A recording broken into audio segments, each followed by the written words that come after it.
வணக்கம். ஒரு தெருவில் நாய் ஒன்று கவனிக்க ஆளின்றி மெலிந்து திரிந்தது. அதன் முதலாளி இருந்தும் அதற்கு சரிவர உணவளிக்கவில்லை. பசித்த அந்த நாய் தெருவோரத்தில் கிடந்த குப்பையொன்றில் கிடந்த எலும்பு துண்டு ஒன்றை கண்டதும் ஆசையாகவும் ஆர்வமாகவும் பசியால் அதை கடித்தது. அவ்வெலும்பு துண்டு காய்ந்த நிலையில் இருந்ததனாலும் கூர்முனைகள் கொண்டதாலும் நாயின் வாயிலிருந்த சதைப்பகுதிகளை பதம் பார்த்தது. தன் வாயிலிருந்து வரும் இரத்தத்தின் சுவைதான் தனக்கு பெரிய சுகத்தை மகிழ்ச்சியை தருகிறது என அறியாத அந்த நாய் ரத்தம் ஒழுக ஒழுக அவ்வெலும்பு துண்டை ஆக்ரோஷமாக கடித்தது. இரத்த ருசியில் நாய் மயங்கியது.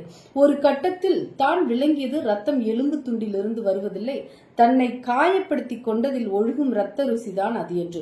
பின் காயங்கள் அதிகமாகி சீல் பிடித்து ஒரு நாள் கேட்பாரற்று இறந்தும் போனது. போதை பொருள் பயன்படுத்துவதால் நமக்கு கிடைக்கும் இன்பமும் இப்படிதான்.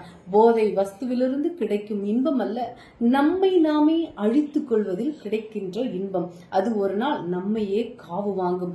உலக வர்த்தகத்தில் 3வது இடத்தில் போதை பொருள் வியாபாரம் உள்ளது. ஆண்டுக்கு 5 லட்சம் கோடி ரூபாய்க்கு வரை போதை பொருள் வியாபாரம் நடக்கிறது என்பது அதிர்ச்சி தகவல்.